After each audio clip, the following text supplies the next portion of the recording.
Esto es La Entrevista con Raúl Valladares.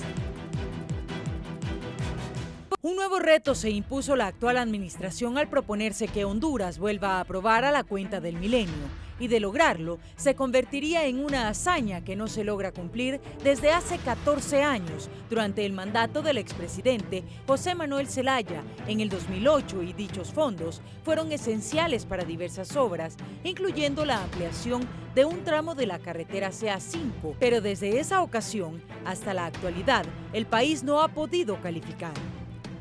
Desde el 2009, Honduras no tiene la capacidad de aprobar la mayoría de los indicadores que se requiere para aplicar a la cuenta del milenio. Pero sin duda, el talón de Aquiles, como gran parte de los problemas que enfrenta el país, es la corrupción.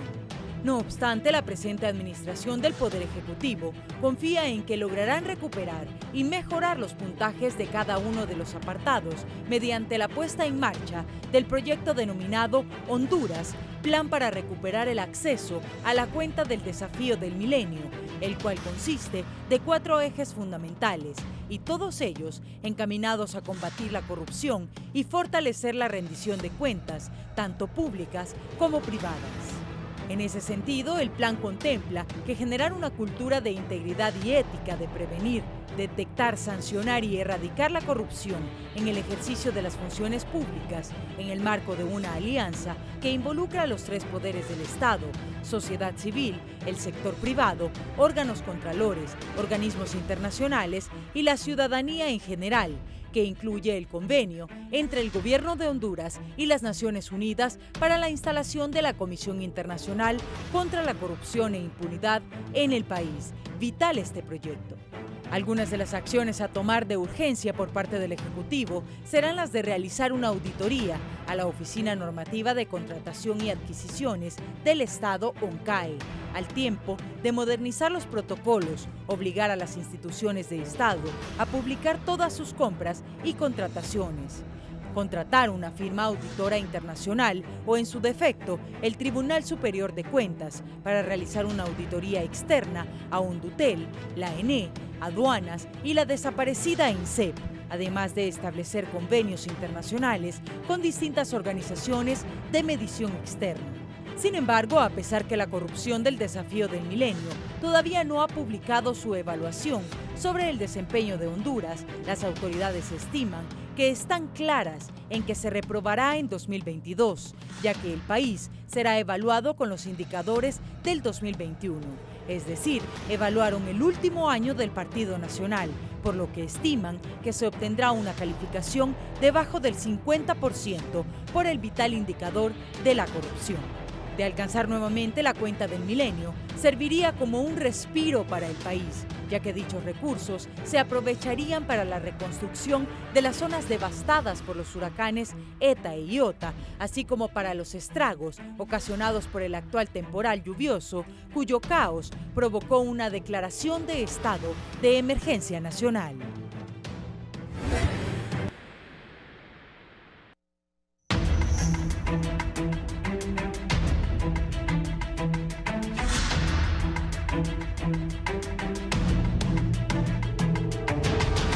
Buenos días, iniciamos la última semana del mes de septiembre con una nota luctuosa. Antes de presentar a mis invitados y los temas de esta mañana, de luto, la familia del Partido Liberal, Lesbia del Carmen Bulnes Hernández. Aunque pase por el valle de las sombras de muerte, no temeré mal alguno, porque tú estás conmigo, tu vara y tú me infunden aliento. Lesbia del Carmen Bulnes Hernández ha fallecido. Posteriormente estaremos dando detalles donde será su velatorio y su sepelio. Ella es hermana del expresidente del Consejo Hondureño de la empresa privada, don Amílcar Bulnes. Esta madrugada nos enviaron los detalles de su sensible fallecimiento. Voy a detallar.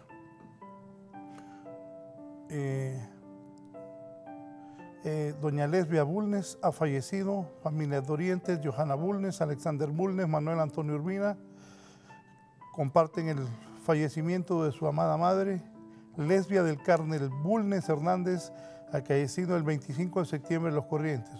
Sus restos mortales están siendo velados en la capilla ardiente de la Auxiliadora de Suyapa. La misa de cuerpo presente será hoy lunes 26 de septiembre a las 2 de la tarde en la ermita de Suyapa y a continuación su sepelio en Jardines de Paz, Suyapa. Familias dolientes: Fernández Bulnes, Bulnes Susman, Urbina Alvarado, sus hermanos Héctor Bulnes, Juan y Marisela Bulnes de Ferrera, Amílcar y Maru Bulnes. Nuestro más sentido pésame a la familia Bulnes por el deceso de su querida hermana Lesbia del Carmen Bulnes Hernández, a don Amílcar, a don Héctor Bulnes, miembros del Partido Liberal de Honduras, y a toda su familia, nuestro más sentido pésame por esta pérdida irreparable de su hermana Lesbia del Carmen Bulnes Hernández.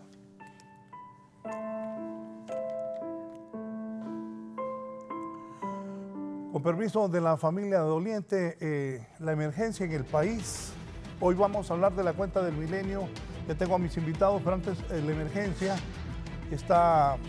Poneme el titular de nuestro periódico.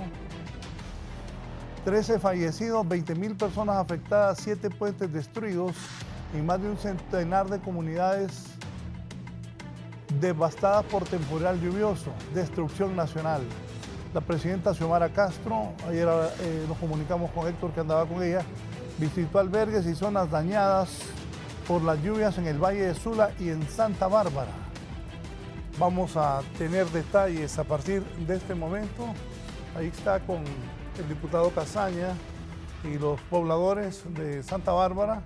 Ayer la presidenta estuvo haciendo un recorrido por las zonas afectadas del norte del país. El fin de semana la presidenta organizó a su gabinete, ha declarado una alerta nacional y tendremos ya a partir de este momento detalles.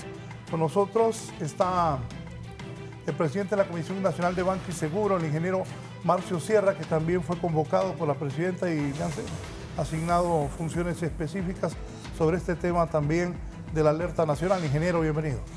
Muy buenos días a todo el pueblo hondureño, a ti, Raúl. Muchas gracias por la invitación a este programa.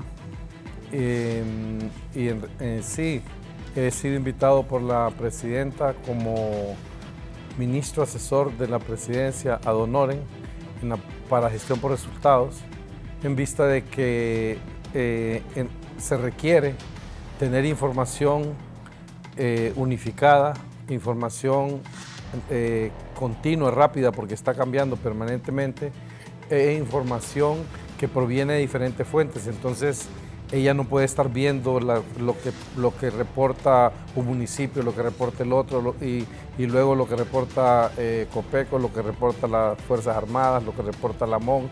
Entonces nos han asignado el diseñar y elaborar un sistema que unifique y compare toda esta información para depurarla y dar una información veraz y oportuna, y además que esté en línea, que las instituciones solo metan los datos y no tengan que tocar nada, ni nosotros, sino que entonces se va actualizando permanentemente. Todo el fin de semana, desde el viernes, estamos trabajando con mis ingenieros y todo, ya tenemos la plataforma lista. Hoy se comienza a cargar la información institucional, porque vamos a tener esa información del Poder Ejecutivo, de todas las instituciones que están siendo recogidas por las unidades de planificación de las instituciones, comparándose con la información que brinda las Fuerzas Armadas, Copeco y la MON. Licenciado Julio Navarro también con nosotros. ¿Qué piensa de cómo se maneja esta emergencia? Buenos días, Raúl. Buenos días, Marcio. Buenos días, Julio. Raúl, sin duda el problema de las emergencias que hoy tenemos van a ser recurrentes. Ya día nosotros estamos en una situación porque no es un fenómeno que nada más nos afecta a nosotros como tal, sino que el problema de la confrontación de la naturaleza con la humanidad por el maltrato que le ha dado la humanidad a la naturaleza va a ser permanente.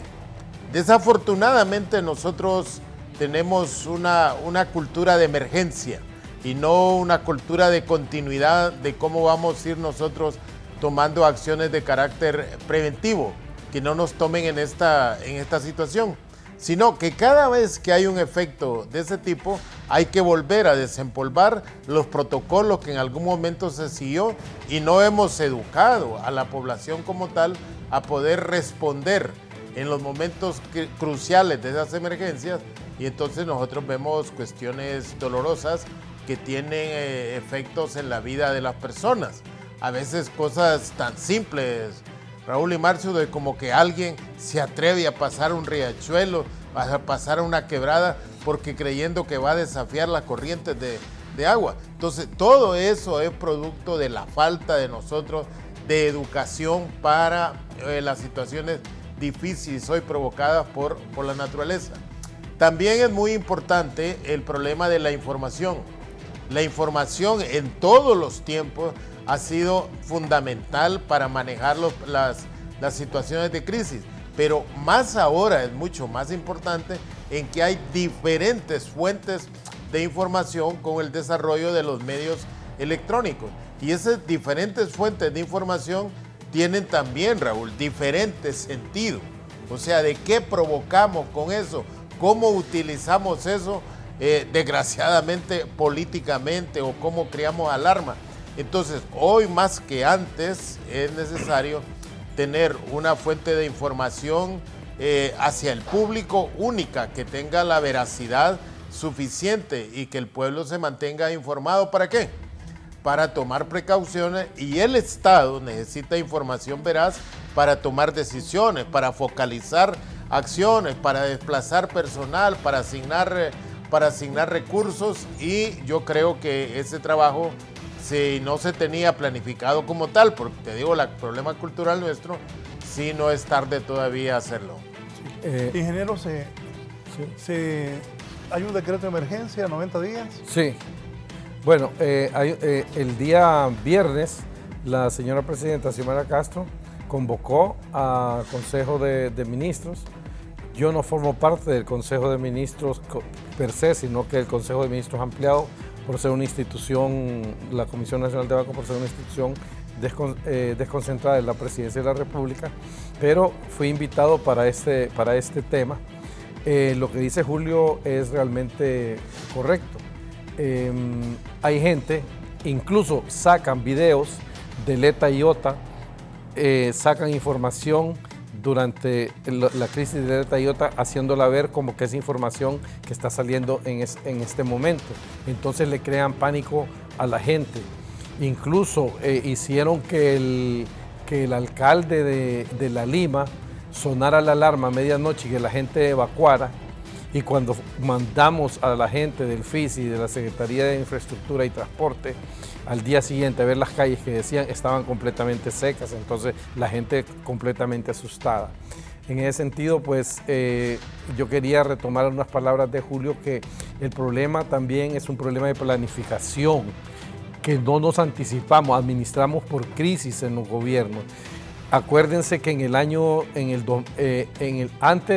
gobierno del presidente de Zelaya, quien hacía la planificación era la Unidad de Apoyo Técnico de la Presidencia, que su servidor la manejó, y luego después en el gobierno del presidente Lobo se creó la Secretaría de Planificación, la cual solo duró esos 4 años y después la cerraron. Obviamente el Partido Nacional la cierra para no tener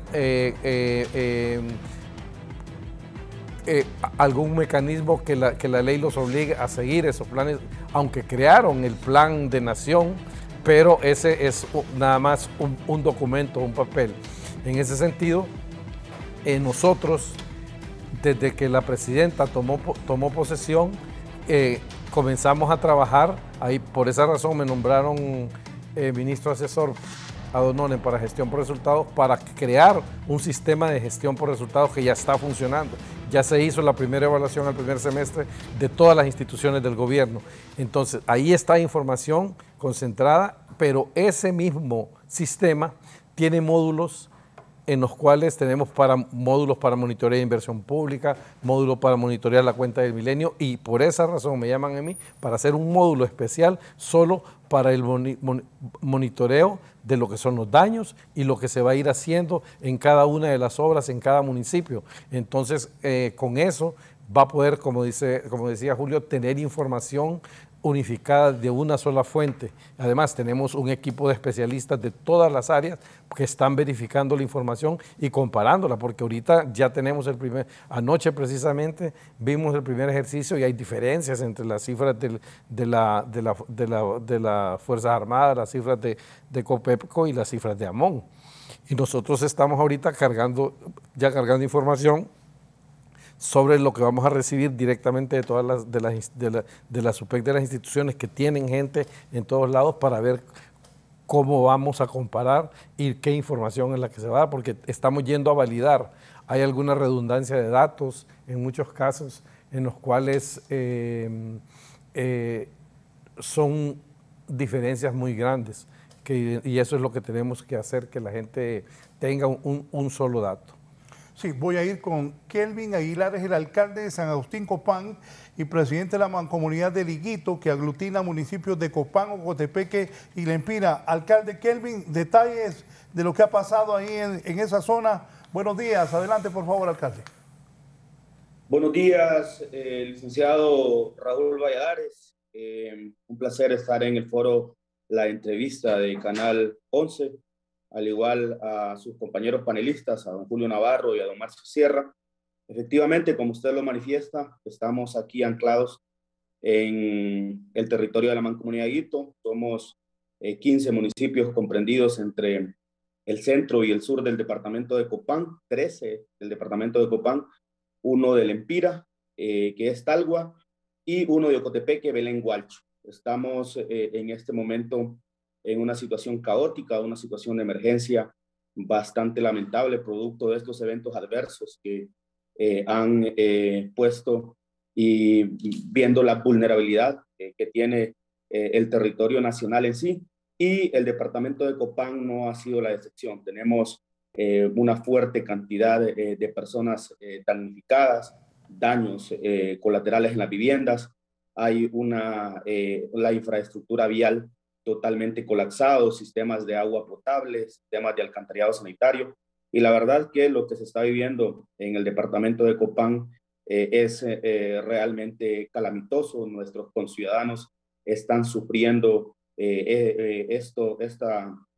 tempestades y bueno, pedir en primera instancia a Dios de que cese la lluvia y que pueda realmente haber un buen amanecer para estas personas, y solidarizarnos con nuestra población, porque a lo largo y ancho del departamento de Copán, del territorio de la Mancomunidad de Liguito, ha sido severamente golpeado, y esto genera obviamente más subdesarrollo, más atraso, y la economía de las familias que ya estaban laceradas, hoy se ven completamente golpeadas.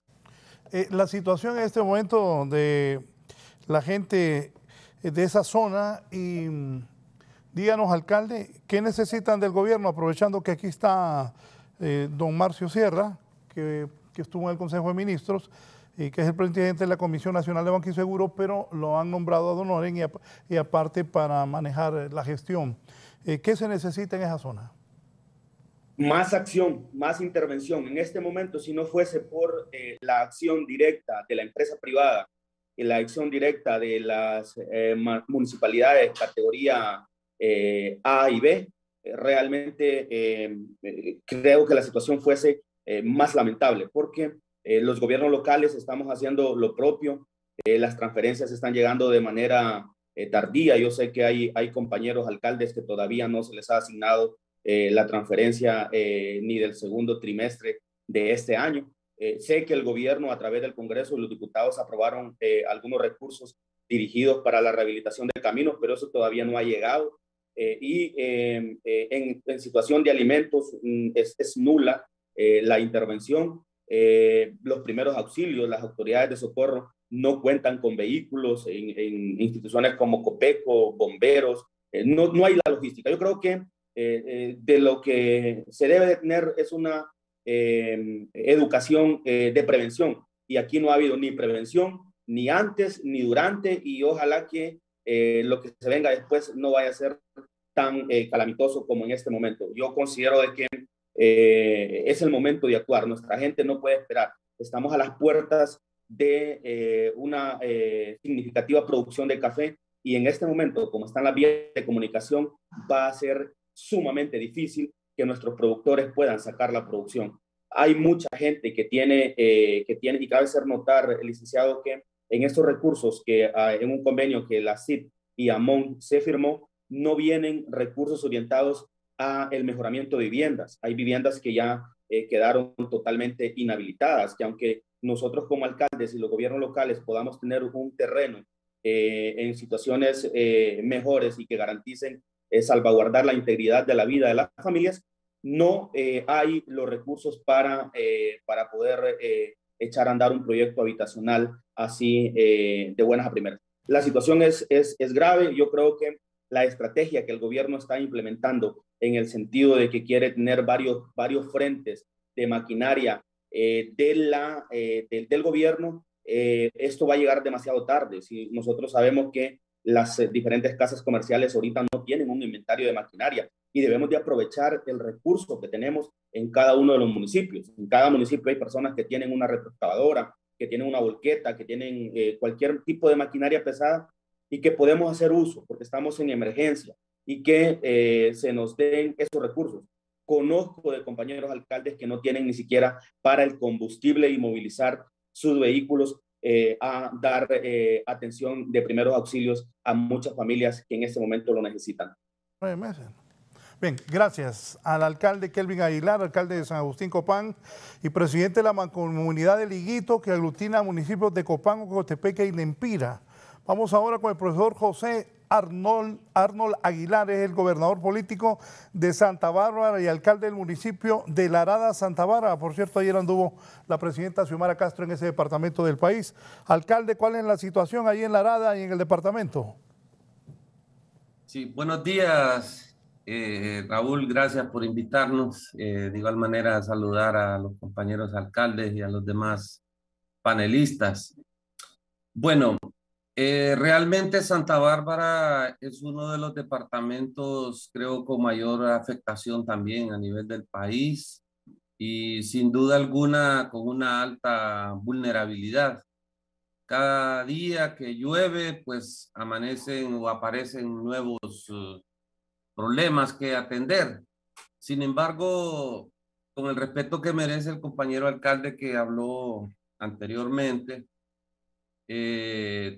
tengo una percepción totalmente diferente, en el sentido que debemos de decir que después de 12 años, yo soy un alcalde de 5 periodos ya de reelecto, y después de 12 años, por primera vez estamos recibiendo las alcaldías, las transferencias de manera oportuna.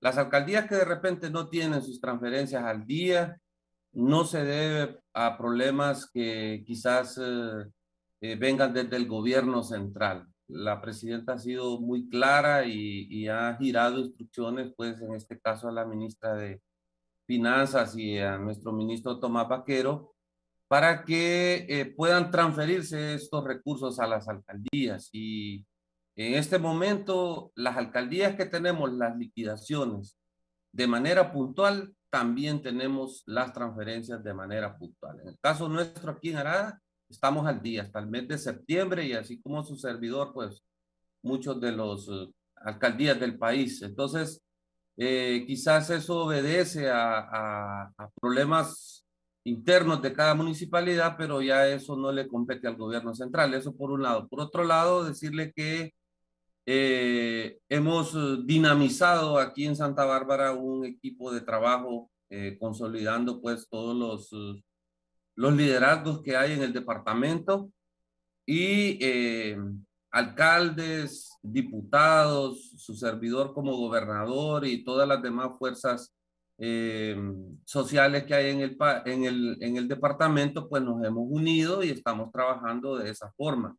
En ese sentido, si bien es cierto, han habido momentos en que nos hemos complicado por las afectaciones, también hemos buscado alternativas de respuesta. En este momento hay equipos en el departamento trabajando tanto de la Secretaría de Infraestructura y Transporte como también del Fondo Hondureño de Inversión Social. También se han asignado algunos ministros como enlaces En este caso, en Santa Bárbara, pues está el ministro Tomás Vaquero, quien ayer hicimos una asamblea departamental y también tuvimos la visita de nuestra presidenta Xiomara, que fue a ver uno de los puntos más críticos que hemos tenido, y es el paso sobre el río Ulúa en el punto de Tencoa, y también fuimos a Guagua, que ahí pues se fue un puente Bailey y ha estado prácticamente incomunicado esta zona, pero decirles que ese puente Bailey se instaló desde el gobierno anterior, creo que se finalizó como en el mes de abril, se entregó, y en la primera tormenta, pues prácticamente este puente se cayó y hemos estado ahí gestionando este proceso de reinstalación y esperamos que ya en un plazo de unos 7, 8 días ya vamos a poder reiniciar la circulación por este sector. Tenemos pues varios albergues, tenemos varias familias en este momento pues albergadas en algunos municipios y definitivamente el daño mayor está en la infraestructura vial acá en Santa Bárbara, es la mayor afectación. En viviendas tenemos quizás algunas 50 viviendas a nivel del departamento que han sido dañadas o afectadas, pero la mayor problemática la tenemos en la parte vial. En ese sentido, pues ayer se nos anunció que para esta semana pues ya se van a desembolsar fondos de emergencia, entiendo que es alrededor de 1,5 millones para cada municipio o cada alcaldía que se declararon en emergencia. Estos fondos van a ser utilizados pues para poder rehabilitar los puntos más críticos que tengamos y además de eso también pues la Secretaría de Infraestructura y Transporte ha firmado un convenio con la Asociación de Municipios de Honduras para atender lo que son los caminos o las zonas productivas que le llamamos. Entonces, a pesar de toda esta dificultad, Raúl, quiero decirle que también aquí en Santa Bárbara hemos estado trabajando algunos protocolos como normativas a implementar en esta situación de vulnerabilidad que tenemos en el país.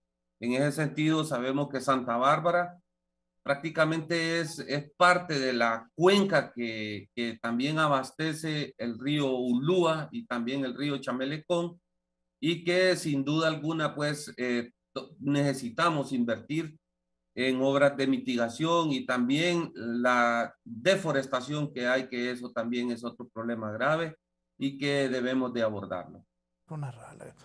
Alcalde, aprovechando que están aquí don Julio y don Marcio, ¿qué le dice directamente al gobierno? ¿Qué necesitarán ahí urgentemente y Santa Bárbara? Bueno, más que todo trabajar, como le repito, en el tema de la red vial, que sin duda alguna ya tenemos a las vísperas la producción de café, la cosecha de café, y en lo que más tenemos que trabajar, pues es sin duda alguna en rehabilitar lo que son los caminos productivos que van a las comunidades rurales y también a donde se encuentran pues las producciones, tanto de café como también de grano. Gracias, alcalde. Muy gentil. Voy a cerrar ahora con Renber Isaías Cuestas, el alcalde del municipio de Florida, Copán, y presidente de la mancomunidad de Chotí, que aglutina unos 10 municipios en la zona. Alcalde Renber, buenos días. En resumen, nos hace un resumen de lo que ha pasado en su zona, por favor. Buenos días, don Raúl. Buenos días a sus panelistas y a los compañeros alcaldes. Sí, preocupante la situación en el departamento de Copán. Nosotros, pues, más que todo agradecidos con Dios porque no hemos llegado a lo que llegamos con ETA y OTA, pues mantener cientos de personas en albergues. Hoy más que todo lo que tenemos son la red vial totalmente dañada, puentes caídos, cajas puentes, y es preocupante pues porque presuntamente vienen más lluvias para el departamento, entonces eso se nos complica. También lo que hemos tenido es problemas en el abastecimiento de agua potable en diferentes comunidades, en el casco urbano. Entonces, nosotros, primero agradecido, ¿verdad? con la presidenta, pues que sí nos tiene las transferencias al día y estamos trabajando de la mejor manera. Pero veía que usted le decía a los compañeros alcaldes que qué le pedimos al gobierno. De nuestra parte, yo quiero decirle y pedirle dos cosas.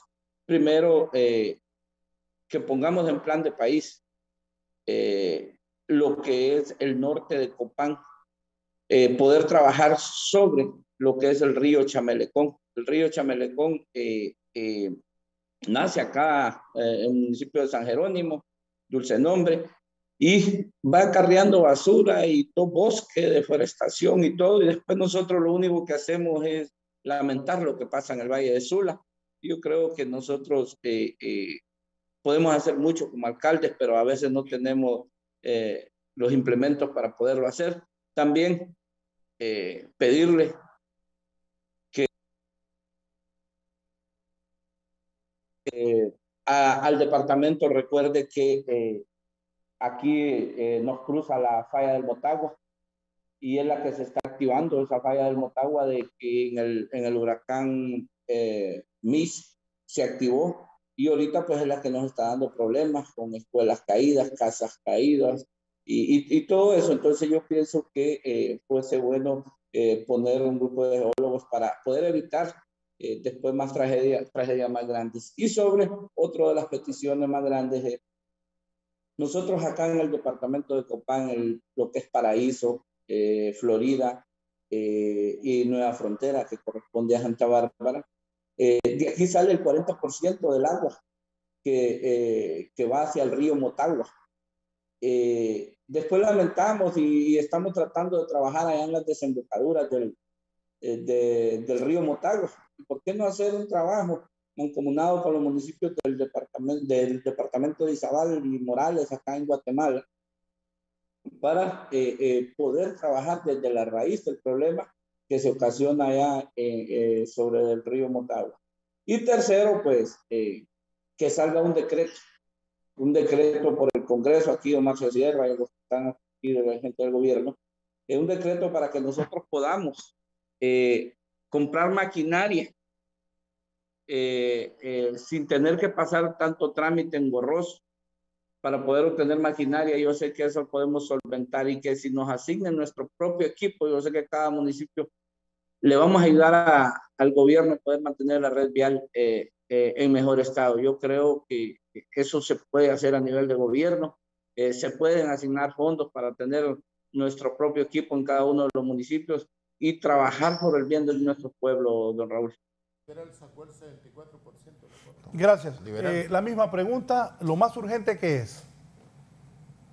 Maquinaria para activar los caminos, porque viene la cosecha del café y somos municipios productores de café y tenemos muchos puentes caídos y tenemos caminos que no se pueden transitar.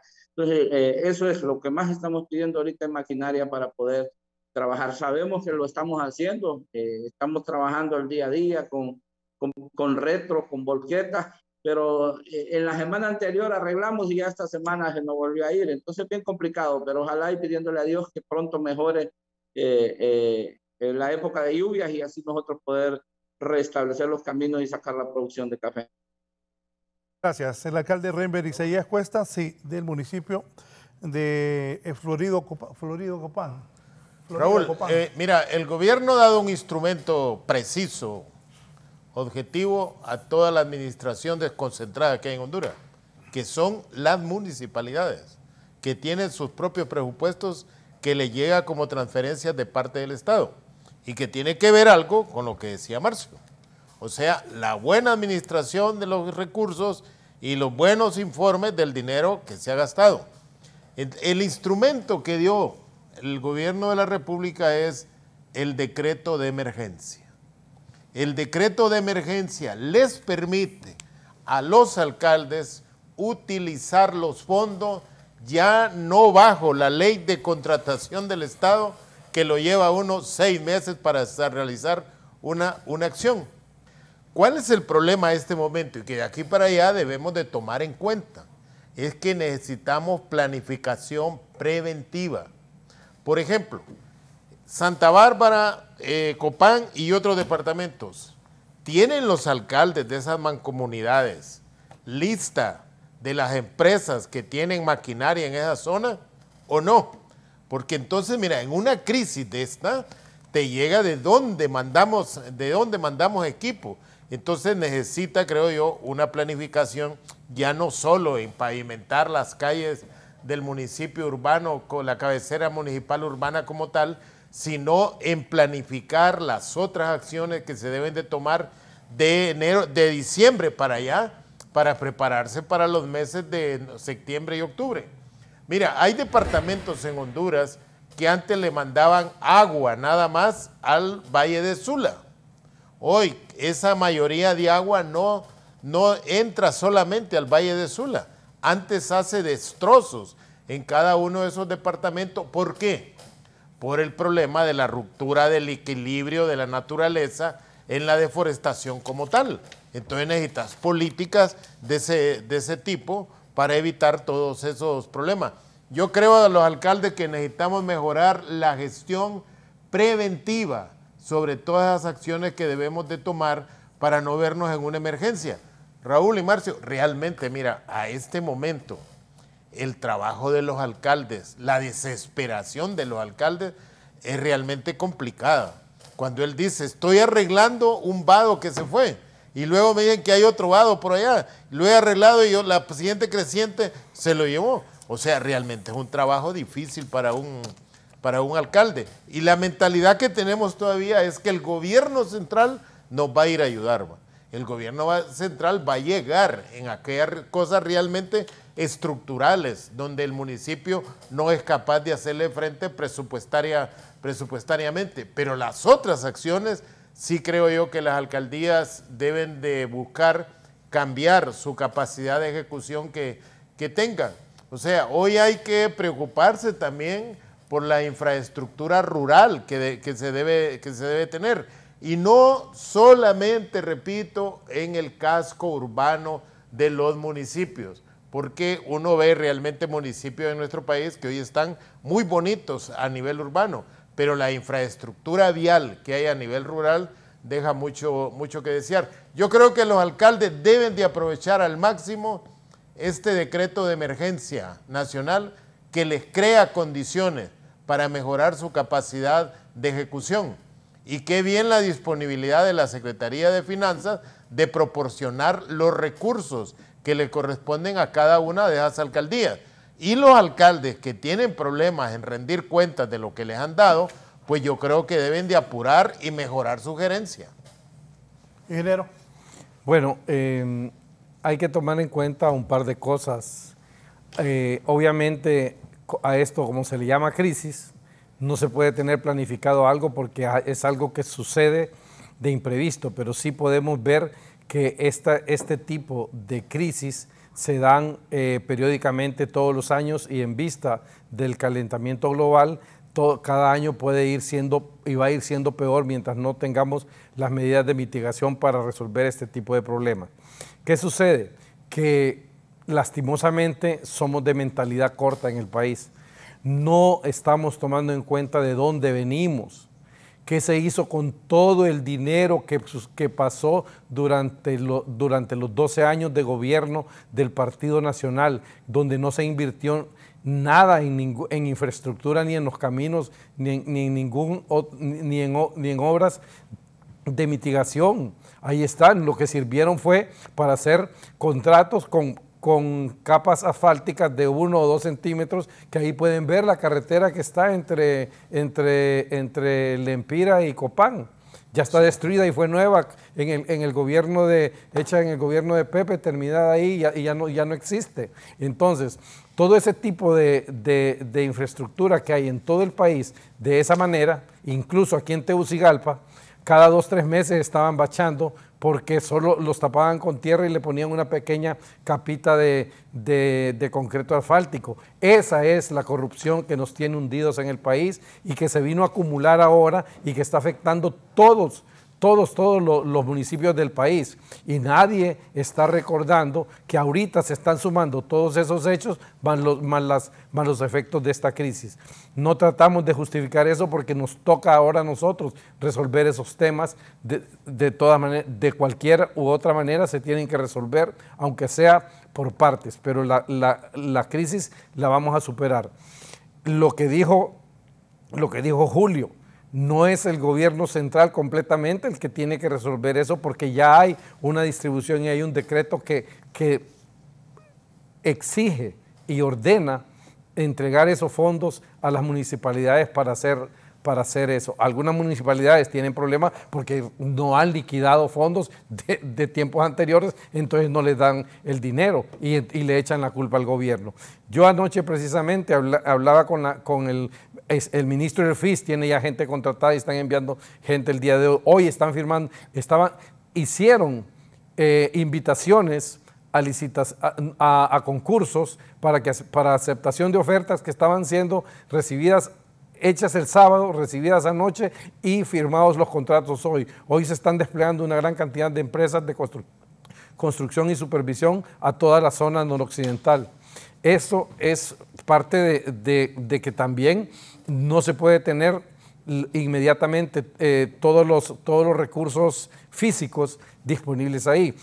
Por ejemplo, en el departamento del Empira está el ministro de la Secretaría de Desarrollo Social, y ahí ya están entregando alimentos, están entregando, acondicionando albergues y ya metiendo maquinaria para infraestructura.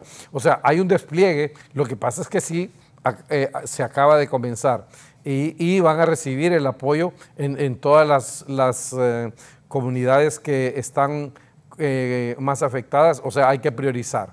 Luego, en el caso de los accesos para la producción de café, incluso 2 semanas antes tuvimos, ustedes lo deben de saber, porque tuvimos una reunión muy grande con todas las organizaciones que están involucradas en el tema de café, en el Congreso Nacional, y ahí se discutieron y se vieron una cantidad de estrategias que se van a hacer para poder acondicionar todos los caminos y poder sacar esa producción de café a tiempo.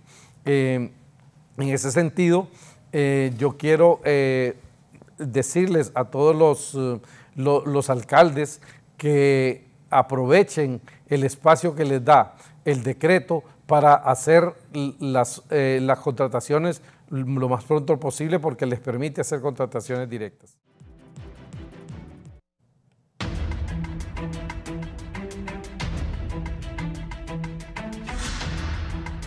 Bien, Honduras desde el gobierno de José Manuel Zelaya Rosales, 2006-2009, no ha tenido acceso a la cuenta del Milenio.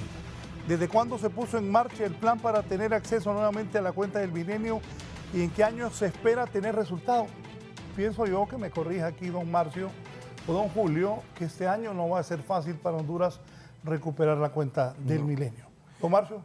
Bueno, en realidad el plan se nos ocurre cuando estamos en el proceso de la campaña, porque una de las cosas más importantes que mide la cuenta del Milenio, y el indicador más importante, es el indicador de corrupción. Y ese indicador de corrupción es lo que caracterizó al gobierno de la dictadura de los 12 años del Partido Nacional. Entonces, recuperar la cuenta del Milenio es recuperar la confiabilidad, es recuperar la dignidad del pueblo hondureño, para que no nos digan que somos el país más corrupto de Latinoamérica. Ya con eso nos ayuda a que vengan inversionistas, nos ayuda a mejorar el indicador de riesgo país, nos ayuda a mejorar un montón de situaciones, aparte de que la cuenta del Milenio cuenta con 20 indicadores que están relacionados en 3 tipos que ayudan al desarrollo económico del país. Y esos 3 ejes son gobierno justo, que contiene lo que son derechos civiles, derechos políticos, rendición de cuentas, la efectividad del gobierno, Estado de Derecho y control de corrupción. también tiene otro eje que es libertad económica, que es el costo para manejar un negocio, la inflación anual, la política fiscal, política comercial, calidad regulatoria y días para empezar un negocio. Y el otro que se llama invirtiendo en la gente es el gasto público en salud, gasto público en educación y el índice de niñas en edad para estar en la escuela. Todo esto pues viene a ayudar al país, pero lo más importante es el indicador de corrupción. ¿Qué sucede?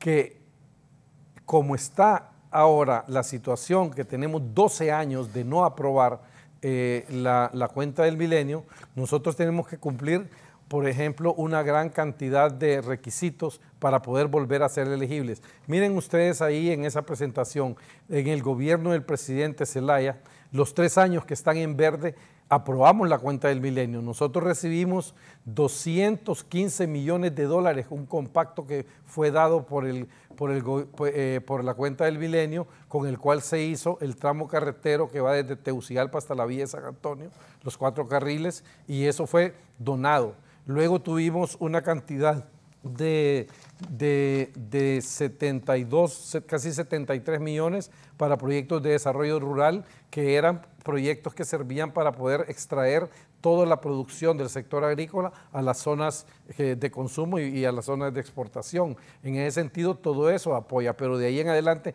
miren en el año 2021, un porcentaje de 16% el nivel de corrupción.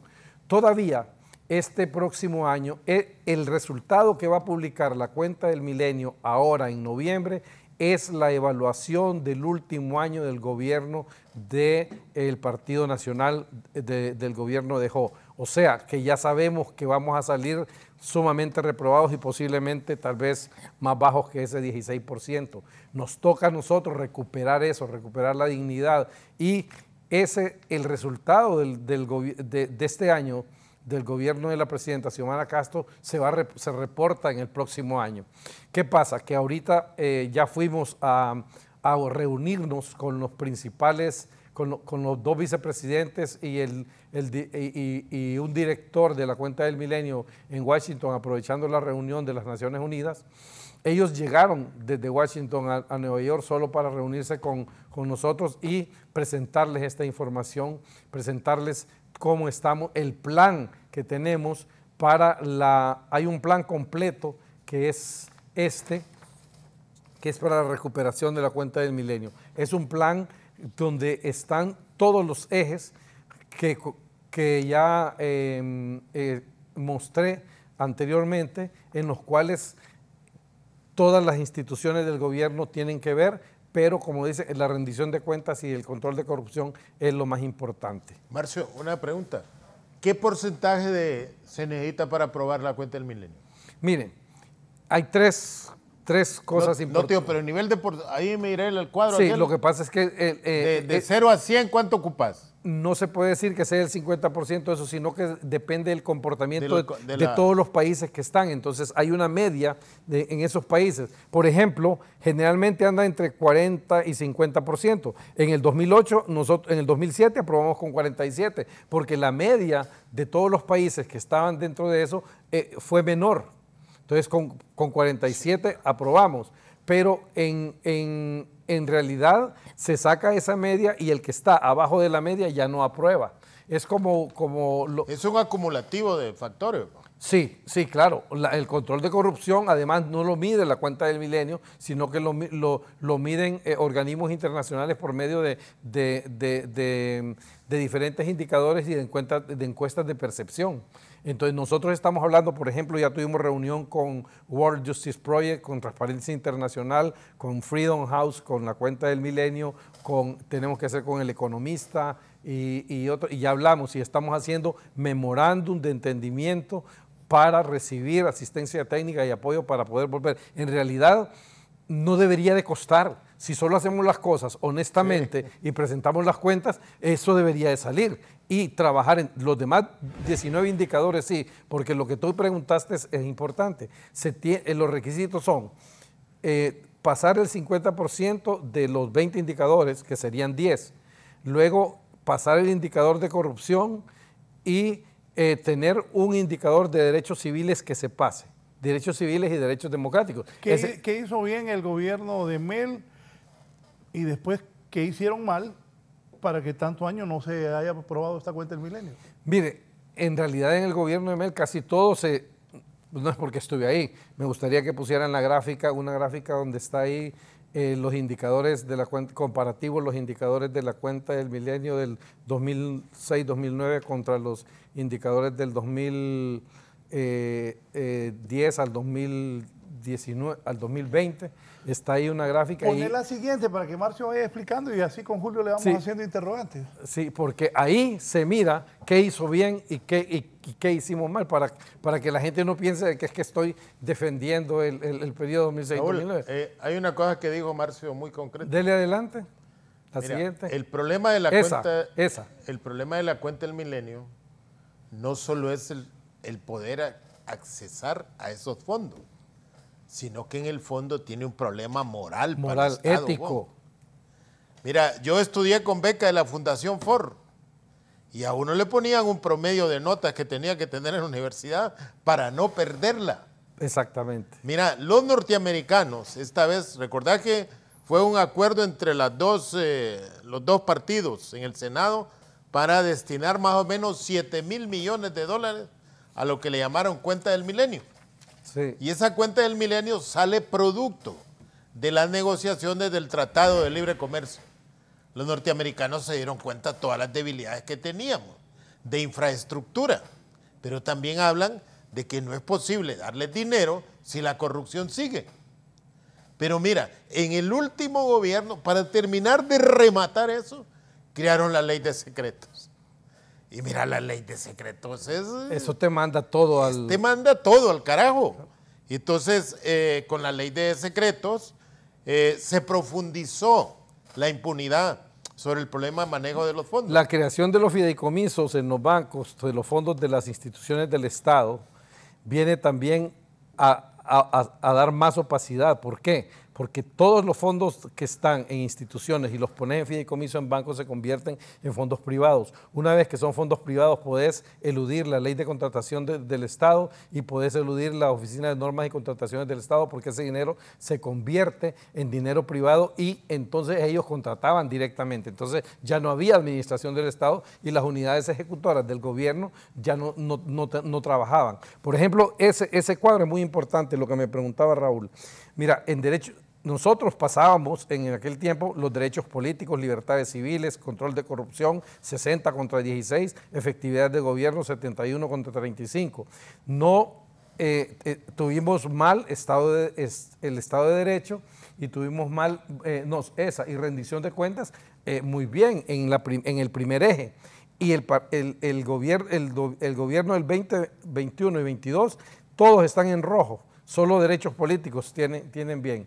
Luego vamos a la inversión en la gente, que es la segunda. Sí. Creo que es la segunda. Tú tienes que todos están en verde en el gobierno 2008-2009. Esto es, la fuente es la cuenta del milenio, no es nosotros.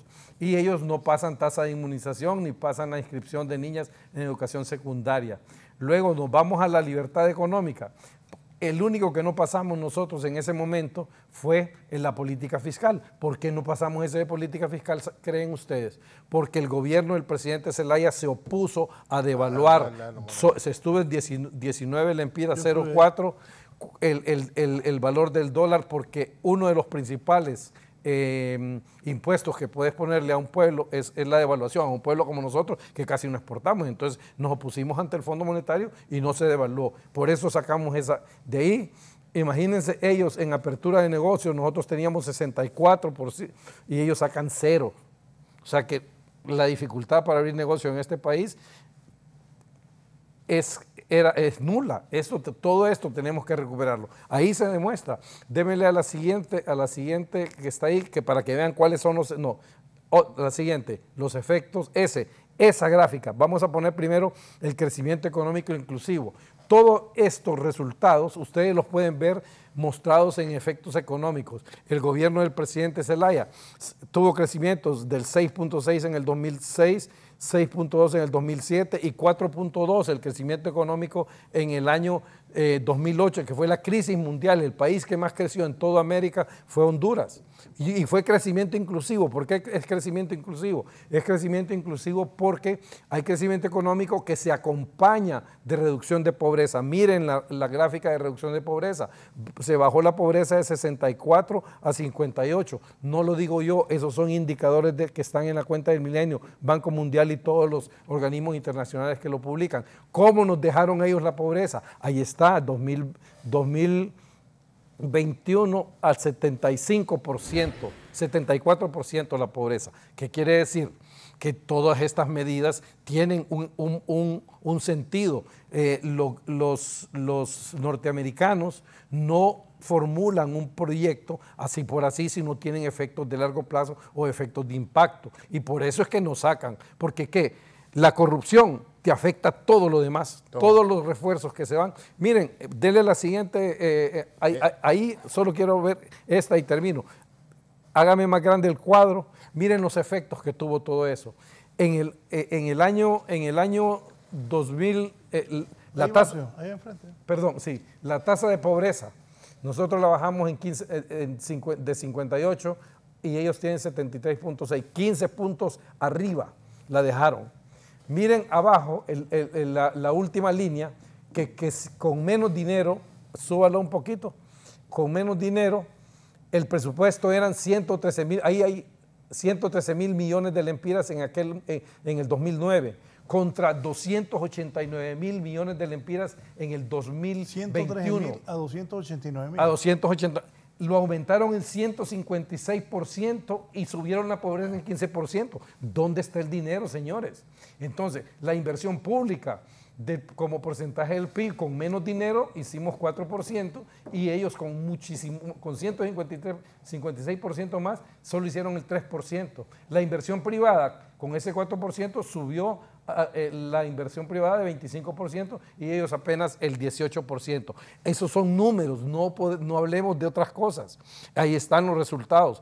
La cuenta del milenio para nosotros es algo sumamente importante porque aparte de recuperar la dignidad, nos ayuda a tener mecanismos de control, mecanismos que cumplir y reglas y reglas que están aquí y que nosotros ya tenemos un plan donde está actividad por actividad que se va a ir midiendo, ya tenemos un módulo para medirlo y eso es lo importante, Raúl. Julio. Raúl, hay otro elemento que apuntar. Mira, los norteamericanos con la creación de la cuenta del milenio le asignaron a otras instituciones el monitoreo y ejecución. Entonces, mira, uno de los que monitorea la ejecución de la cuenta del milenio es Banco Mundial, sí. Fondo Monetario Internacional, la UNESCO. ¿Te imaginas? La UNESCO tiene que dar cuentas si la cuenta del milenio llega a los niños, ya sea por mayores oportunidades, porque tienen material didáctico, porque tienen desayuno, todo eso. La UNESCO tiene que decir si en Honduras está haciendo algo. Tiene que decir algo UNICEF con la cuenta del milenio. Con los niños. Si hay vacunas, si hay asistencia, si hay todo eso. O sea, no es realmente al antojo que te evalúan todo eso. También, dice, tiene fundaciones privadas que se encargan también de monitorear la cuenta del milenio. Entonces, la cuenta del milenio era una gran oportunidad para poder llegar a fondos públicos que asignaban los norteamericanos. Pero también la cuenta del milenio, Raúl, con el perdón, es casi como los 10 mandamientos para recuperar la dignidad administrativa del Estado. Cuando le dicen, le vamos a dar eso, pero tienen que fijarse a esto. Tienen que tener buena gobernanza. Buena gobernanza significa, dice, inversión en la población, agricultura de riego. Raúl, mira, nosotros, el Valle de Jamastrán, está esperando que el gran proyecto de riego se ejecute. Y de eso nadie dice nada. Nosotros necesitamos, dice, reactivar la agricultura, porque los norteamericanos pensaban que con el Tratado de Libre Comercio la agricultura de estos países entraba en desventaja con ellos. Y entonces asignan fondos para mejorar la agricultura, que también necesita mejorar las vías de acceso, las vías de comunicación que debían de tener los lugares donde se produce el café, se produce el maíz, se produce el arroz. Entonces, el cumplimiento de la cuenta del milenio no es tanto los beneficios financieros que va a generar, sino que es tanto recuperar la moralidad pública en el manejo de los fondos, no solo del milenio, porque ellos tienen los supervisores que lo hacen, sino los fondos que generan los ciudadanos con sus impuestos, los fondos que generan la dinámica económica. Entonces yo creo que ya el Estado dio un paso muy importante, derogó la ley de secretos. Raúl, deberías de traer un día aquí a las compañías supervisoras de carreteras, porque las compañías son culpables. El por qué no supervisan una carretera como la que se hizo a Gracias, que era una belleza de carretera y que en 2 años se destruyó. ¿Cuál fue la compañía que supervisó ahí? ¿Qué grado de complicidad tiene esa compañía con la corrupción que hay en el país? Porque yo creo que hay que ir pidiendo cuentas, porque en Honduras solo se dice que el Estado es el corrupto, que los funcionarios son los corruptos, pero hay toda una red de corrupción, de complicidades entre todos esos sectores. Y hoy lo vemos, hoy lo vemos. La corrupción tiene que ver con un puente que se derrumba con 40 milímetros de agua. Bueno, y la población te dice... Ahí está pidiéndole Hugo Maldonado, el del CODE, a la presidenta Xiomara Castro, que ya no invierta en los bordos de corrupción, le dice, sino en las represas, porque ya, esos bordos es cierto, lo han hecho. Ya la presidenta en el Consejo de Ministros el día viernes dijo que era una orden la construcción de la represa, creo que es el Tablón, que está ahí ya, y esa ya va. ¿Se acuerdan que nosotros, en el gobierno del presidente Zelaya, se aprobó Jicatuyo, Los Llanitos y el Tablón? Fondos de Brasil. De India también creo que y de la India. Habían 3 y ya estaba todo arreglado y vino el golpe de Estado y eso se echó para atrás completamente. Ya estaba, la iba a construir, vino Lula con el presidente yo creo que era Odebrecht, el que estuvo ahí. Ellos lo iban a construir, lo iban a financiar y después iban a cobrar. Más vale que se terminó porque nos hubieran involucrado como país en la corrupción de todo el problema que hubo con Odebrecht en todos los países latinoamericanos. Yo les quería decir algo. Miren que El Salvador, un país tan pequeño, con mucho menos habitantes que nosotros, a la fecha que yo hice este análisis, que fue antes de las elecciones del 2017, El Salvador había recibido más de $700 millones en donaciones. Como 3 compactos. Sí, 2 tengo aquí. Y luego Marruecos había recibido 450 más 697, más 700, como 1.200 millones de dólares en donación nada más. ¿Por qué? Por su buen comportamiento. Si lo único que tenemos que hacer es cumplir. Claro. Pero bueno. Marcio, entonces ya dijo la presidenta que sí, las represas, porque esto de los bordos, poner lo que dice ahí el presidente del COE, no deja de tener razón él. Presidenta Xiomara, marque la historia del Valle de Sula y su desarrollo económico y social. Proponemos una realidad y dejar de invertir en bordos de corrupción. Ojo, esas empresas que han hecho bordos en estos días y también las autoridades del FIS tienen que salir a explicar lo que han hecho hasta el momento. Construya las represas Jicatuyo del Tablón y allá en el camino al Tornillo. Al Tornillito. Es la otra, sí, esas y adiós inundaciones. Y sobre eso, invertir en bordos de corrupción. Raúl, recordá que en la norte del pueblo, ¿cómo es? Hasta había un bordo que le llamaban el bordo de los oros. O sea, que cada rato hacían ese bordo. Entonces, mira, tras de las inundaciones hay negocios realmente grandes de esas empresas que están deseando que se lleven los bordos para comenzar el siguiente año a construirlos, así como hay en las carreteras. Recuerda que la otra vez decía el diputado y te señalaba ahí, miren cuánto dinero se asignó, cuánto se ejecutó, y él le preocupaba la ejecución. Y uno ve, Raúl, cuánto dinero se asignó a comprar los hospitales. ¿Se consumió el dinero? Sí se consumió. ¿Dónde está la obra? ¿Cuánto se asignó para construir el Trans 450? Tanto. Y vas a la ejecución, se ejecutó 100%. ¿Dónde está la obra? Entonces, hoy las cosas tienen que cambiar y los alcaldes deben de tener cuidado.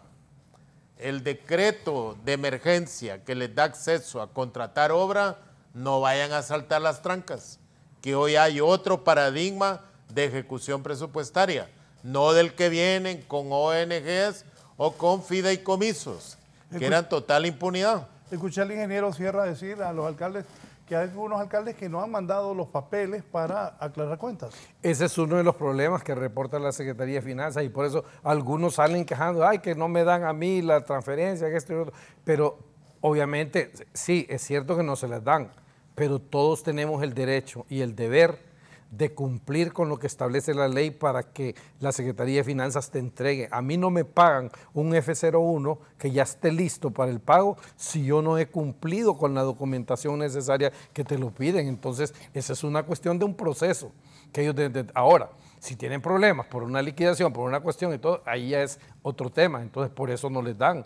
Y la Secretaría de Finanzas, la ministra de Finanzas, no va a ir a entregar algo cuando le hace falta un documento, porque a quien la hacen responsable va a ser a ella. Entonces, obviamente, ahí hay un tema de la misma organización de las instituciones.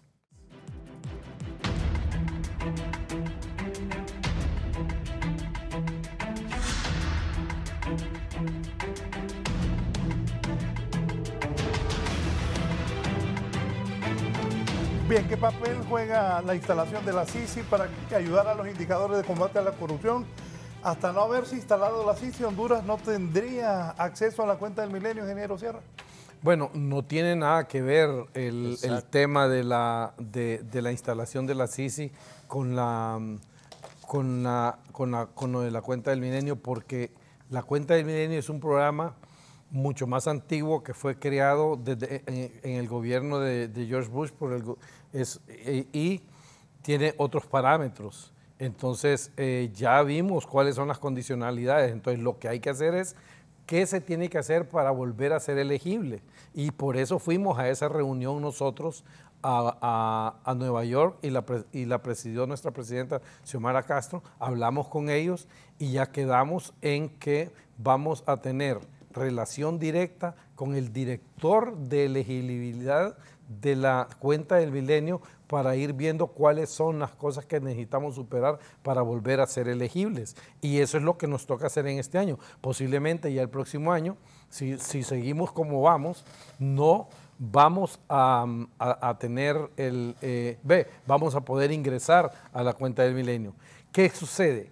El traer la CICI es una demostración de combate agresivo a la corrupción y eso viene a ayudar para que más rápidamente nos volvamos elegibles. ¿Por qué? Porque no solo van a revisar la corrupción de años anteriores, nos van a venir a revisar a todos nosotros como funcionarios si estamos haciendo bien las cosas y si nosotros cometemos o no cometemos actos de corrupción.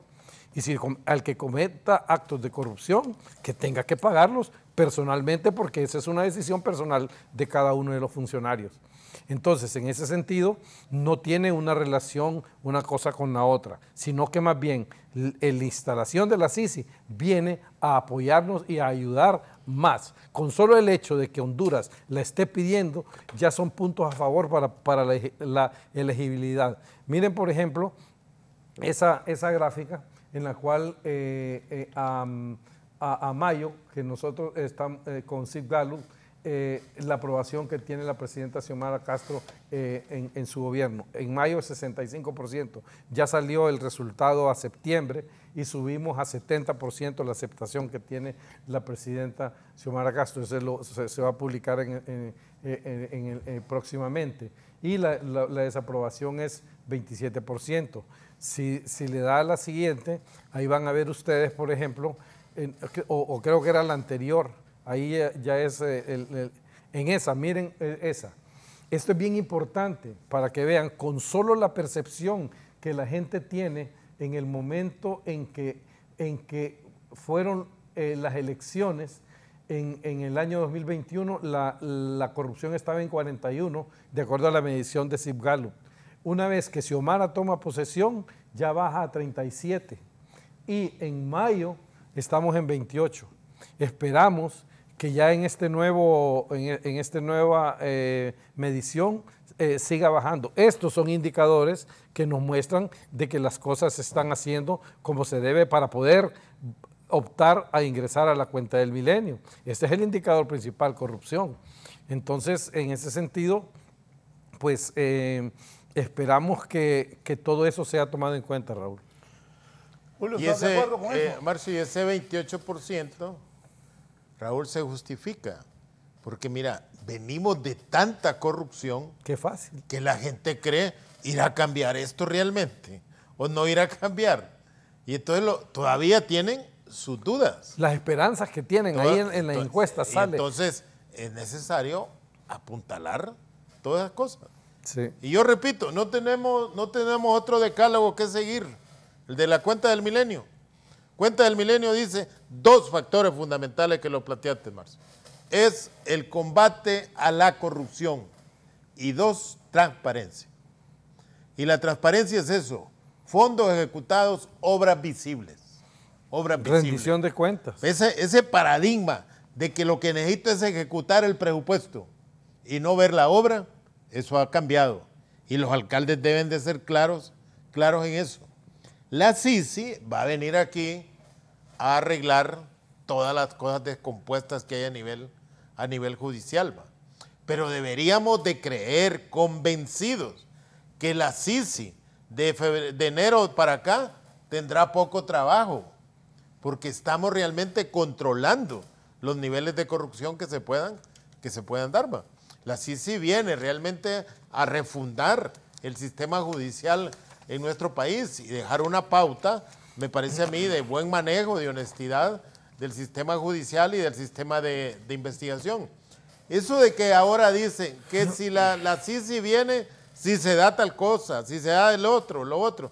Miren, eso es parte de la propaganda que hacen los grupos de oposición desplazados del poder, que realmente no quieren que venga la CICI. Y yo creo que los esfuerzos que hace el Estado, la contundencia con que habló la presidenta en Naciones Unidas, del compromiso, de la petición que hizo a la comunidad internacional de apoyo al restablecer un sistema judicial en Honduras, fue contundente. Y esos contratos como el 911, cuestionados, cientos de millones, ¿por qué se va a realizar auditoría donde usted, ENE, aduanas, es parte del plan? Sí. Mire, hay una gobernanza para lo que es la cuenta del milenio. Y esa estructura de la gobernanza, ahí está una gráfica, que sería ya tal vez la última. Sigamos. Si me la puede poner, en la cual, ese es el módulo para darle seguimiento. Creo que hay, ¿la anterior? Esa, si hace más grande, por ejemplo, ahí está, mire, la gobernanza es que hay agrándenlo, por favor, compañeros. Hay una instrucción de la Presidenta a nivel de lineamientos políticos del plan, está la Presidencia de la República, que es la Presidenta quien nos da la instrucción y nombró como comisionado al secretario privado para la cuenta del milenio, y está en la parte técnica su servidor como asesor presidencial para ese tema. Luego, en la siguiente etapa, tenemos el equipo de socialización del Poder Ejecutivo, en donde está la autoridad de la Presidencia de la República, el ministro de la Secretaría de Transparencia y Anticorrupción, que forma parte, porque ellos son los ejecutores anticorrupción, y luego estamos nosotros con la Dirección de Gestión por Resultados, y luego están todos los entes contralores, Tribunal Superior de Cuentas, Instituto de Acceso a la Información Pública, Consejo Nacional Electoral, Procuraduría General de la República y el Poder Judicial. Y luego ya en la parte hay una mesa sectorial de transparencia constituida por todas las instituciones, como Secretaría de Despacho en Transparencia, Secretaría de Despacho Presidencial, Secretaría de Relaciones Exteriores, Secretario de Estado en el Despacho de Defensa, Policía Nacional, Comisión Nacional de Bancos y Seguros, Secretario de Gobernación y Justicia, Secretaría de Administración de Rentas, Administración Aduanera de Honduras, Secretaría de Infraestructura y Transparencia, Director Ejecutivo de la Oficina Administradora de Bienes Incautados, Secretario de Estado en el Despacho de Finanzas, Secretaría de Estado en los Despachos de Derechos Humanos y la Dirección de Gestión por Resultados. Esto no es solo, se hace con organismos internacionales, Banco Mundial, BID, BESIE, Unión Europea y la FAO, y con organizaciones como el CNA, FOSDE, FOPRIDE, Cáritas de Honduras y las universidades. Y luego los representantes del sector privado que están también, el COEP, Cámaras de Comercio, ANDI y AIVA. ¿Qué sucede? Por eso es un plan participativo, porque todos ellos participan y aparte de ellos forman parte como jueces, porque a ellos la Cuenta del Milenio les manda una encuesta a la cual esa encuesta es contestada por ellos de lo que está haciendo el gobierno. Y es una encuesta de percepción de cómo ven la parte de la corrupción. Entonces, cada una de las instituciones mencionadas ahí tiene actividades específicas que están dentro del plan que hay que cumplir. Julio. O sea, el gobierno realmente solo ha recibido 215 o 200 Eso fue todo lo que recibió. millones desde el 2005. Sí. Y de ahí no volvimos a recibir pasar. nada. Salimos totalmente aplazados. Exactamente. Y uno encuentra declaraciones del ministro de la presidencia anterior, Raúl, donde dice que no es fundamental los fondos de la Cuenta del Milenio para que funcione el presupuesto general de la República. O sea, el Estado en eso fue muy claro. La política de corrupción que tenemos está, la política de Cuenta del Milenio atenta contra todo eso. Y entonces se encargaron de desconocer. Sí. Entonces, este gobierno está en la obligación. Y cuando hablo de gobierno, me refiero al gobierno centralizado y al gobierno desconcentrado, como son las municipalidades. Entonces, lo que hay que crear, me parece a mí, es capacidad de gestión para que las obras puedan realizarse con los fondos disponibles en condiciones de buena calidad. Y en eso yo creo que cuando se ha creado la mesa de participación, que va a ser totalmente más abierta y que la mesa va a recibir según los problemas que se traten. O sea, los que van a participar en la mesa de consulta es todo el país, toda la ciudadanía, bajo sus formas de organización que tiene.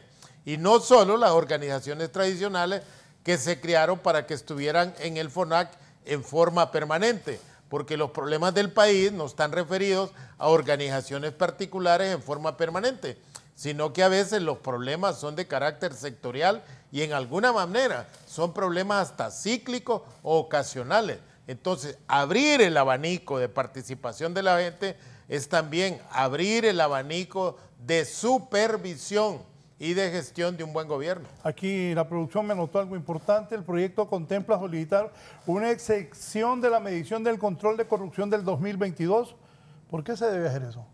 No, en realidad era una idea inicial porque en realidad, como son no los medios, sino la oposición en realidad, al salir el indicador, quiero aclarar esto muy bien, el indicador de corrupción que va a decir 2022, entonces le van a achacar que eso es corrupción del gobierno de Xiomara. Y por eso lo estamos aclarando desde ahora, que lo que dice... Bueno, yo lo dije al inicio, Marcio, sí, no va a ser fácil este año para... No, es que este año nosotros no pensamos... Explique eso, ingeniero, porque entiendo que la medición viene desde antes del año anterior. Ellos no, lo que hace la Cuenta del Milenio es que evalúa el año 2021. Correcto. Hasta el 31 de diciembre está esa evaluación, pero procesar toda la información de todos los organismos les toma 6 meses, claro. Y el resultado lo presentan en octubre, y ese resultado que dice 2022 es la evaluación. O sea, en 2022 Honduras va a salir aplazado. Va a salir aplazado, pero esa es la evaluación del 2021. Correcto. Y eso es lo que hay que aclarar. El informe va a salir en el 2022, pero la evaluación es la del 2021. Marcio, sí, exactamente. La asignación del fondo tiene que ver con el año fiscal en Estados Unidos. Bueno, la asignación de fondos que hace el gobierno de Estados Unidos, ¿sí?, a la Cuenta del Milenio, sí, pero la Cuenta del Milenio... Eso termina en septiembre para los norteamericanos. Sí, pero la Cuenta del Milenio te asigna compactos para 5 años, por decir. Los 215 millones pasados fueron 5 años, entonces la ejecución va en función de eso, de acuerdo al presupuesto nacional. ¿A qué se refiere el plan cuando en mediano plazo se debe diseñar e implementar la nueva ley moderna de modernización del Ministerio Público? Ah, bueno, que hay que hacer muchos cambios en ese sentido. Acuérdense de que el Ministerio Público ha estado callado totalmente. Hasta ahora con la UFERCO es que está tomando alguna relevancia, pero el Ministerio Público, no hemos tenido Ministerio Público, sino que ha sido un brazo opresor que tenía el gobierno, simplemente. Julio, ¿crees que con estas medidas que intenta implementar el gobierno de doña Xiomara, el próximo año se podrá acceder a esta cuenta del milenio? A finales del próximo año puede hacer que se tenga. ¿Cuántos años llevamos ya sin cuenta del milenio? 12. Sí, 12. El primer reembolso fue en 2005. No, el 2000. La aprobación de la cuenta del milenio fue en el gobierno de Maduro. Pero le tocó ejecutarlo al gobierno de Mel. Se aprobó en el 2005, el 13 de julio, el compacto, pero se tuvo que cumplir con ciertas condicionalidades que no las cumplían. Sí. Y fue la ley de acceso a la información pública, que fue creada por el presidente Zelaya en el primer día de gobierno que la publicó. Y lo otro, la creación del Instituto de Acceso a la Información Pública, que también se dio. Esos requisitos permitieron que ya nos hicieran el primer desembolso en el 2006. ¿Creen que puede cumplir con todo el plan o van a quedar algunos aparte sin poderse implementar? Marcio, tú que conoces, si tienes experiencia, ¿se va a poder recuperar esa cuenta del milenio? No. Muchos hablan que cuando el discurso de doña Xiomara allá en las Naciones Unidas no le gustó a muchos norteamericanos, a muchos organismos internacionales. ¿Qué nos dices de eso?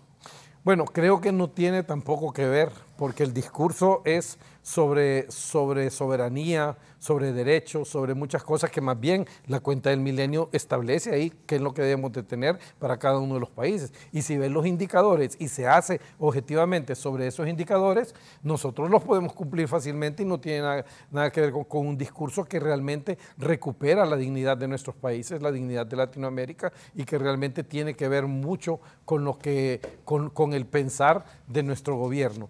Y el cumplir con todos esos indicadores de la cuenta del milenio son cuestiones bastante objetivas que se pueden lograr, y si nosotros lo logramos, tenemos somos elegibles de nuevo y entramos a eso. Yo creo que también es parte de lo que de los memorándum de entendimiento que hagamos y que es lo que nos pidan a nosotros. Se vio mucho interés. Ahora, hay una cosa muy importante que lo dijeron las autoridades en Estados Unidos en esta visita, y es que Honduras es el único país que está como catalizador de la zona de Centroamérica, y es el país por el cual pueden llegar a mantener la democracia y todo en la zona. El Salvador, tú sabes que tienen ellos ya perdieron El Salvador. Bukele está directamente de frente contra Estados Unidos. Guatemala tiene... Yamatei también se peleó con ellos. Daniel Ortega es el mejor amigo que tienen en Centroamérica los gringos. Julio. Hay una cosa que son muy celosos, la comunidad internacional y especialmente los norteamericanos, la libertad económica. O sea, hacen énfasis en la libertad económica, y eso el gobierno ha demostrado hasta el momento que está creando más bien condiciones favorables para la inversión. Raúl, nunca había visto en Honduras tasas de interés del 4% para la vivienda social. Totalmente. O el 7% para vivienda de clase media. Es necesario cambiar paradigmas sobre la construcción. Hoy hay que buscar construir verticalmente. Hasta el momento la construcción vertical es para sectores acomodados.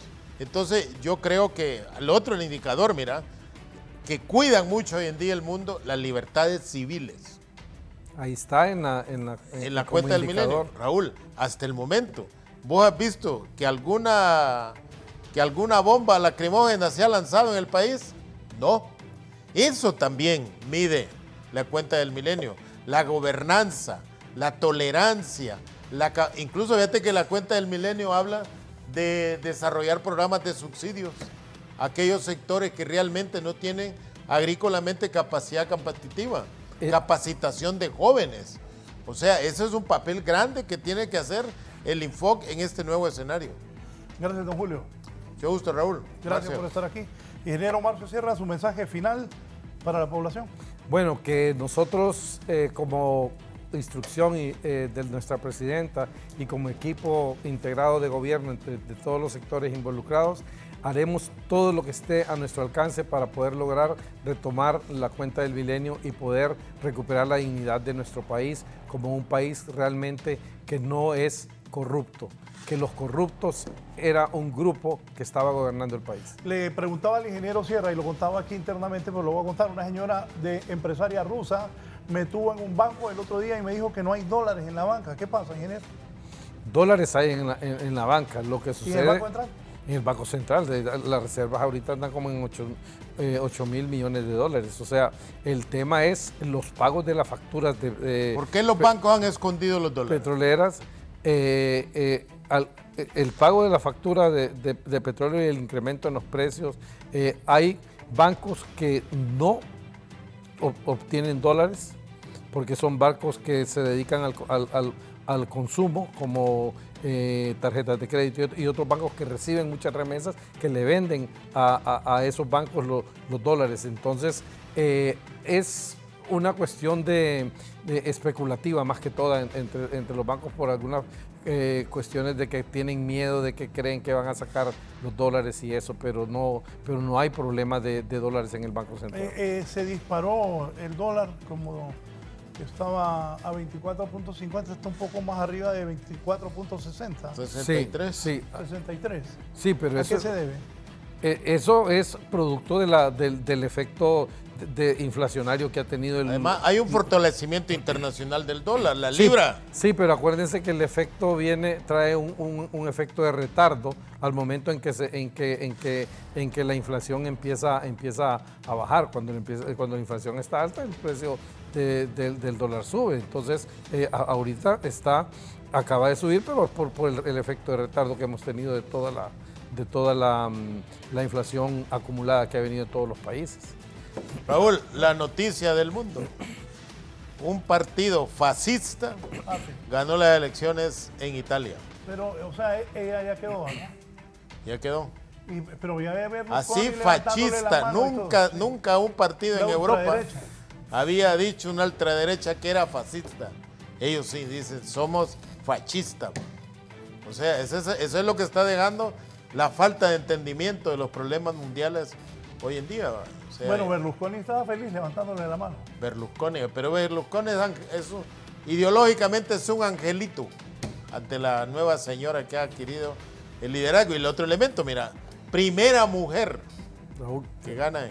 Sí, bien, gracias. Nos vamos, voy al norte del país, Gerlin Díaz, con el resumen, y Giovanni Villalobos. Gracias, que tengan una buena semana. Hasta luego. Muchas gracias, licenciado. Así es, estamos ubicados en los bajos del Puente de la Democracia aquí en el Progreso Lloro, donde pues ya se están preparando el cuerpo de bomberos y también pues personas particulares que se han dedicado al rescate de personas en los bajos del río Ulúa, porque los campos bananeros pues se encuentran anegados de agua. Estamos completamente en directo. Sargento Marriaga del Cuerpo de Bomberos, hasta ahora, ¿qué conteo se hace y cuál es el trabajo que se va a seguir hoy en estas comunidades inundadas? Buenos días. Pues mire que ahorita como las personas ven que el río se mantiene y el huracán se está desviando, entonces ellos continúan en su lugar esperando que nosotros le enviemos, o la municipalidad o las personas familiares manden agua, alimentos ya preparados para poder pasar esta llena con más tranquilidad, ya que ellos están prácticamente atrapados entre el agua del río Ulúa y el otro lado donde está su comunidad llena, en el bordo. ¿Están anegados de agua los campos bananeros?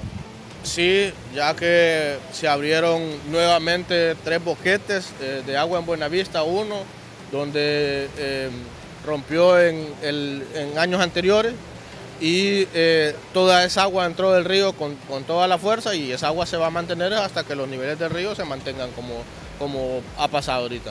¿Quiénes están trabajando, sargento? Pues mire que nosotros como Cuerpo de Bomberos hemos trabajado desde antes, durante y después de la emergencia. También personas con su lancha privada han prestado sus servicios para apoyar a las personas, la Cruz Roja, el CODEN, la municipalidad. Hemos estado uniendo esfuerzos para poder apoyar a las personas. Sin embargo, sabemos que a veces muchos esfuerzos no se ven exactamente, debido a que hay bastantes comunidades que están inundadas, y poder intervenirlas todas es bastante complicada, con alrededor de 4 o 5 lanchas con las que contamos. Muchas gracias al sargento Mardiaga del Cuerpo de Bomberos aquí en el Progreso Lloro. Esta lancha que ustedes están observando en pantalla va repleta de agua para los campos bananeros porque algunas familias aún no quieren salirse de sus comunidades pese a que están anegadas de agua, y esto es preocupante según los bomberos porque pueden resultar con enfermedades que les puede cobrar la vida en esas comunidades. Así está el panorama aquí en el Progreso Lloro y principalmente en las orillas del río Lúa, que continúa inundando varias comunidades. Con este contacto voy a ir con mi compañero Giovanni Villalobos hasta el Comité Permanente de Contingencias Copeco para que nos dé detalles cuál es el clima que les espera a los hondureños y principalmente aquí en la zona norte del país, que no quiere saber de lluvia. Giovanni, buenos días. Buenos días, Edwin Díaz. Me encuentro con Edwin Aguilera y el subsecretario en los despachos de Copeco. En primera instancia, ustedes, bueno, una noticia de última hora. En una reunión que acaba de concluir, se ha determinado, oiga bien, determinado prolongar por 24 horas más estas alertas. ¿Nos confirma usted, don Edwin? Así es, recientemente terminó la reunión del Comité de Alertas de la Secretaría de Estado en los Despachos de Gestión de Riesgos y Contingencias Nacionales, y de acuerdo a los análisis realizados se ha determinado extender las alertas por 24 horas más, tal cual como han venido estando en estos últimos días de esta semana. 2 departamentos en alerta roja, Santa Bárbara, Copán, y de igual manera los municipios colindantes al río Lúa continúan en alerta roja, 10 departamentos en alerta amarilla y 3 departamentos en alerta verde. Y tienen datos ustedes también de los daños de las carreteras y los fallecidos y todo. Efectivamente, tenemos todos los reportes aquí en el Centro de Operaciones de Emergencia Nacional.